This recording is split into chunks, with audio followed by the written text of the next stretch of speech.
All right, to the Middle East. President Trump's blockade of the Strait is in full effect. Meanwhile, a second round of peace talks with Iran may be right around the corner. Chief foreign correspondent Trey Yingst is live in Tel Aviv with the latest. Hey, Trey. Yeah, hey guys, good morning. Reports indicate a second round of talks between the United States and Iran could happen as early as this week. The issue of enriched uranium remains a sticking point, and Vice President J.D. Vance last night explained to Fox's Brett Baier how Iran needs to get approval for any agreement. The ball really is in their court. We've made clear where we're willing, again, to be accommodating, and we've made clear where we absolutely need to see the nuclear material come out of the country of Iran. I think the team that was there was unable to cut a deal, and they had to go back to Tehran, either from the supreme leader or somebody else, and actually get approval to the terms that we had set. Whether we ultimately get to a deal, I really think the ball is in the Iranian court because we put a lot on the table.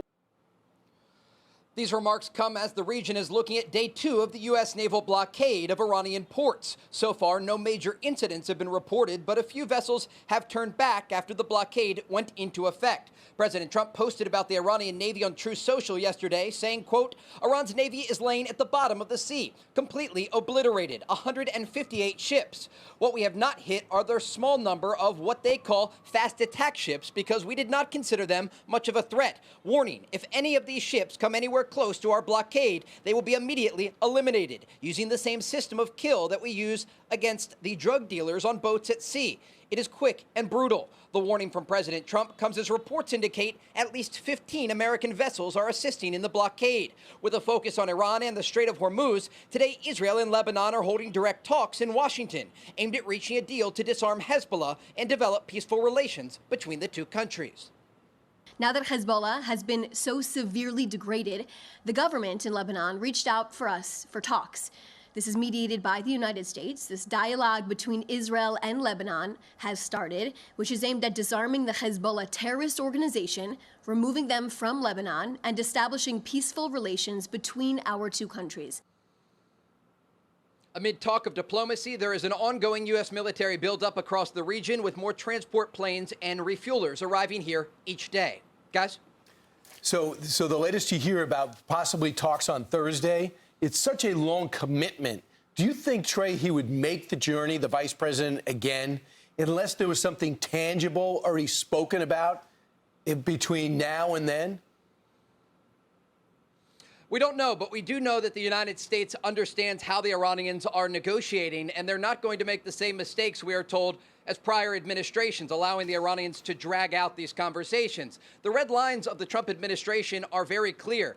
Primarily, they will never allow Iran to develop a nuclear weapon, and this starts with ensuring they're not able to enrich uranium or keep that highly enriched uranium that already exists deep underground, buried in the aftermath of those strikes last summer during Operation Midnight Hammer. But there are a variety of other issues, including Iran's support of regional proxies like the Houthis and Hezbollah, along with their ongoing and expanding ballistic missile program. Remember, the Iranians lack leverage at the negotiating table as a result of the successful strikes during Operation Epic Fury. The United States degraded their ability to produce missiles and drones. They have destroyed the leadership structure of the Iranian regime.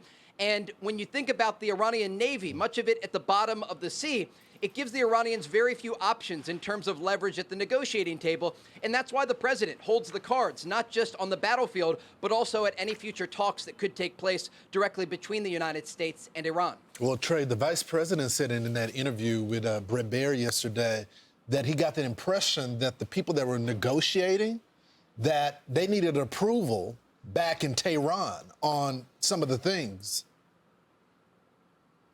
Yeah, and this speaks to how disorganized the Iranian regime is. They don't even have the ability to communicate with many of the field officials from the IRGC as a result of the communication systems being targeted during Operation Epic Fury. We've not yet even seen photos or videos of Iran's new supreme leader, Mojtaba Khamenei, an indication that he may be gravely injured in the aftermath of the U.S. and Israeli strikes.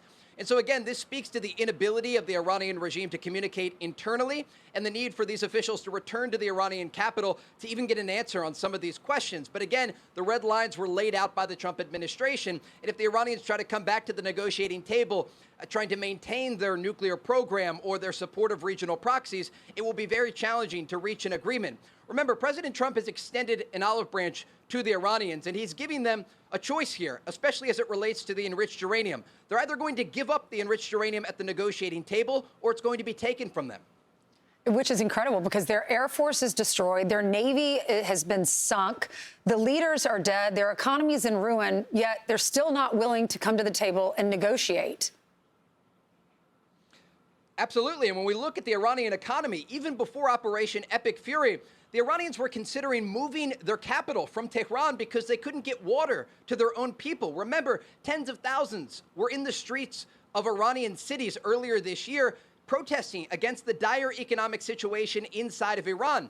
And intelligence officials in the region say the estimate is in the billions of dollars that they've lost as a result of this conflict. They are decimated not just on the battlefield, but also within their economy. And the one card that they have left as it relates to their energy program is on the list of targets for the United States and Israel if the Iranians are unwilling to make a deal. And so you have to step back here and look at the situation for the Iranian regime. They entered into this war with the United States already in a dire economic situation. Given the fact that these strikes were so successful, striking into the heart of the regime, not just the officials, but also the banking system and the military echelon that was supported by the money that was released during prior administrations, such as the Obama administration, the Iranian regime is in a place right now that if they do not make a deal and strikes continue against not just military targets, but their energy infrastructure, they're going to be in a place with such high domestic internal pressure that the regime could collapse in the future. And that is what the Israelis are saying when we talk with sources here in the region.